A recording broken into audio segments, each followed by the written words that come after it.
Hello, Good morning. How are you? I'm doing well. Good. Could you introduce yourself? Yes, I am Deacon John Cord, and I am at St. Ambrose Church in Seymour, Indiana, and I'm the coordinator of corrections ministries for the Archdiocese. Okay.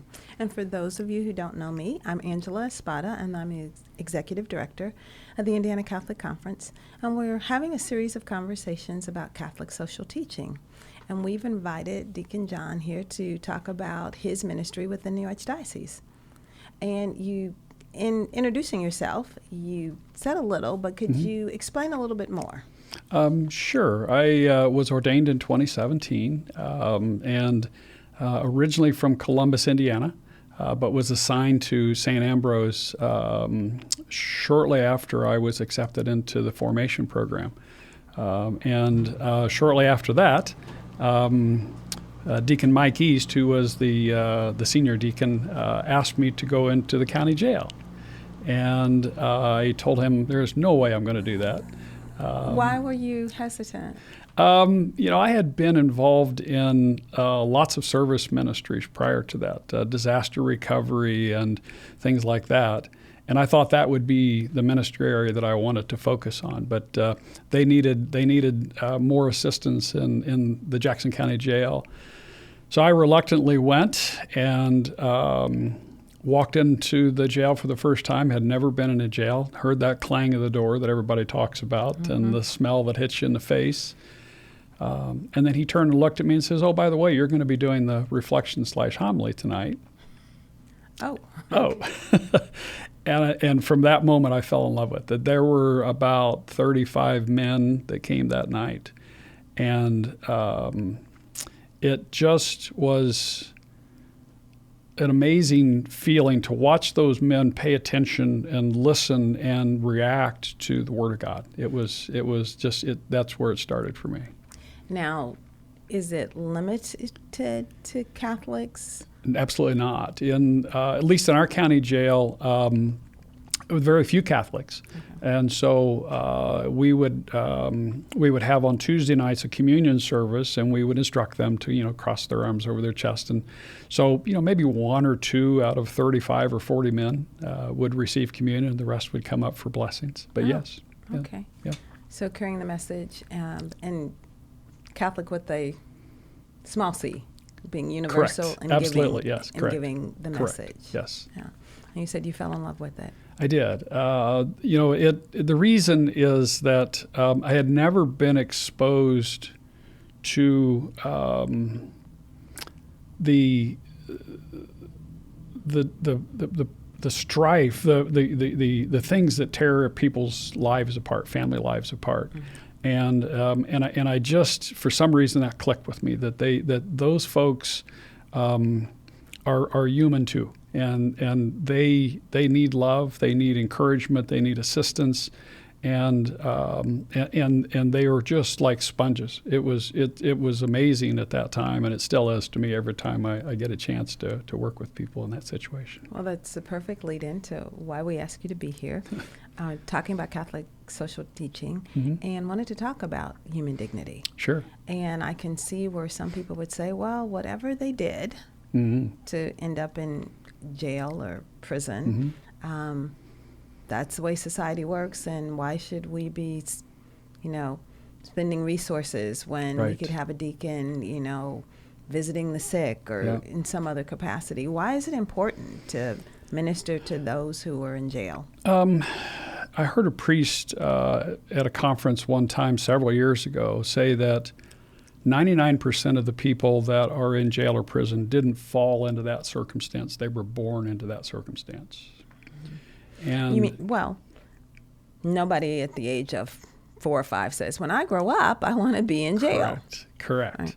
But I have had several instances where when I've been ministering in a jail, there will be multiple generations of people in that jail together. I had a circumstance just a few years ago where it was a grandmother, her daughter, and her granddaughter all in jail together. And they had a child, the youngest one had a child that was just months old and was being cared for by the family on the outside.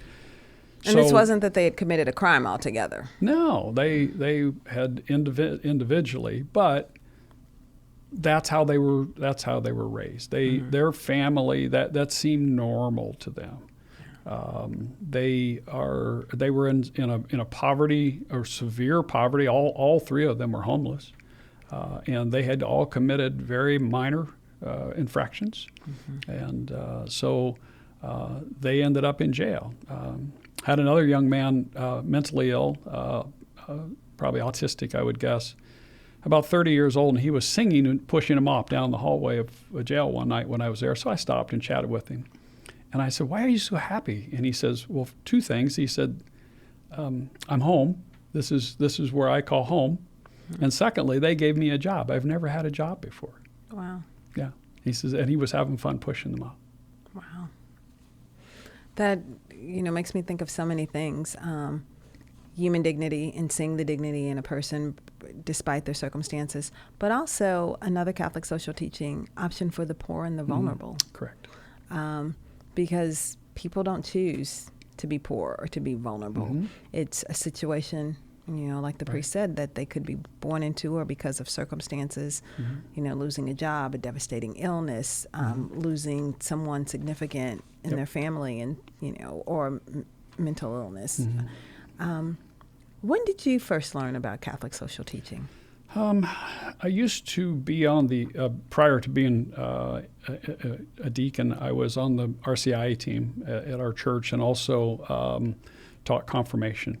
And we always wanted to weave a little bit of Catholic social teaching into both of those, especially in confirmation and youth ministry, because at that age they respond so well to learning about why people are in the circumstances that they're in, and trying to shift that thought process away from, well, they're there and I'm here, to why are they there? So yes, I've been trying to stay involved in that for many years prior to being a deacon. For people who aren't going into county jails, people listening at home, how would you encourage them to see and respect the human dignity in other people? I think the easiest way to actually see it is to touch it. And that means volunteering at a soup kitchen, or a homeless shelter, or a food pantry, or a clothing facility, someplace where you can actually meet people and talk to them and get to know them. So writing checks are great, and writing donations. checks are great. That's fine. We all need to do that. But actually getting involved. Absolutely, yes. Buying lunch for the guy that's on the corner with the sign, "Hey, let's go have lunch and let's talk for a minute." That sounds frightening to a lot of people. But when you can get a moment, 10 minutes, walk them over to McDonald's and buy them a hamburger and just say, "Hey, tell me about your life. What's going on?" The conversations that you'll have will be very, very eye-opening. Yeah. I would challenge people to try some of those things that you suggest, because so many times we get comfortable, right, and we're appreciative, and every once in a while we recognize, but for circumstances and grace, right, our situations could be very, very different. Right. How do we jostle people out of that comfort zone? Sometimes it's the shock thing. I mean, so for me, before we had a homeless shelter in Seymour, we had a lot of people in the wintertime that were literally sleeping under tarps, and so my pastor father Dan Stoblin and I decided that, hey, let's open the doors to the parish center to the homeless people when the kids are out of school over the Christmas break. That 2 weeks, let's just let them sleep on the floor. And the first year we did it, I think we had 20 or 25 that came and went. The parish responded like crazy. they brought meals. They stayed overnight with them. They cleaned their blankets and their bedding, and they cleaned the bathrooms. And then on Christmas Day, they fixed them the most amazing meal and brought gifts. Wow. We saw a massive change in the parish. For the good. For the good. That's excellent. Yeah. And from there, it developed into actually having a homeless shelter? Yes. So since then, we were able to get enough community support to get the city behind us and to allow us to build a really beautiful shelter. And it's now run by an ecumenical group, not the parish. But it is doing the work that really needs to be done in a community that struggles with large levels of drug abuse and homelessness. How many people can it house? Well, it can house 48, but it's been open for about 20 months now. And just in that first 20 months, we've already had over 600 different people stay there. Are they limited to the amount of time that they can stay? They are not.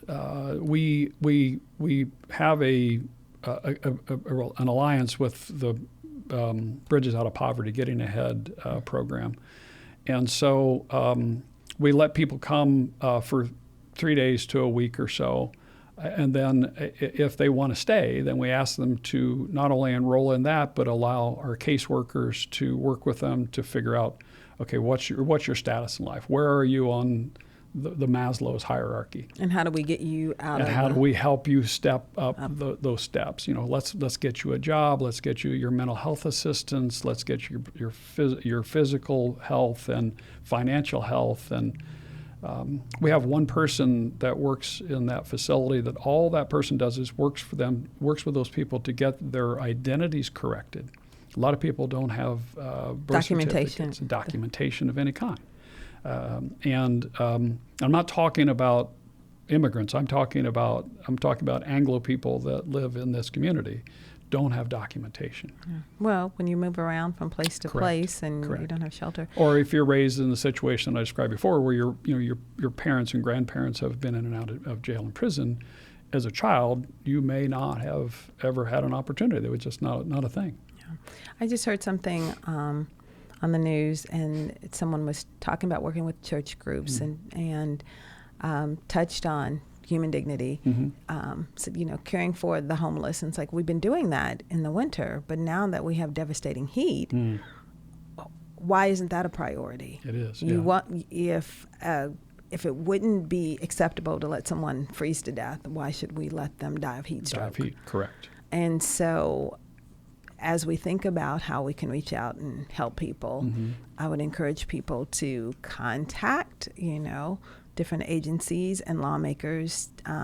It's not so bad here in Indiana, but there are still places where public housing doesn't have air conditioning. And I just heard something interesting. The federal government allows some funds in public housing to be used for air conditioning, but only in common areas, not in private units, which to me seems backwards. Wow. Because you don't need to stay in common areas long, but you need to sleep. Yeah, where you sleep, correct. And now there are all these studies that, if you get too overheated, then you can't sleep, then you can't function, then you don't think, and then you have this cycle. And so there are a lot of different ways that people need to be helped and assisted. Yeah, we were blessed that when we were building the shelter, we were asking different organizations for donations. And Amana, that makes heating and air conditioning systems, found out, and they donated air conditioning for not only the common areas, but the entire building. So we have individual rooms for families, and we have larger rooms for singles, but they provided all of that. And we've learned the same thing, that we have what's called White Flag Day. So in the wintertime, when it's extremely cold, we'll open up the doors and put cots out on the floor, and we'll actually go around where we know where the tent cities are and encourage people to come in. We're now doing that in the summertime. Excellent. Because those days when it gets in the 90s and you have the possibility for heat stroke, one of the things that we have seen during COVID is a large increase in elderly people come to the shelter. And that's mostly because they've spent all their resources. The Social Security doesn't cover. The rent is too high, and they're homeless. And so we've asked for huge numbers of wheelchair donations and walker donations recently because of the elderly that are staying with us. Okay. Well, thank you for sharing what you do. I did not realize beyond the prison ministries that you've been involved in these other things, but it all goes back to, the vulnerable, those who might have been disenfranchised, seeing the humanity in them and the human dignity, and trying to reach out to them and help them. Yes, so it is very important. Thank you for your service. God bless you. God bless you.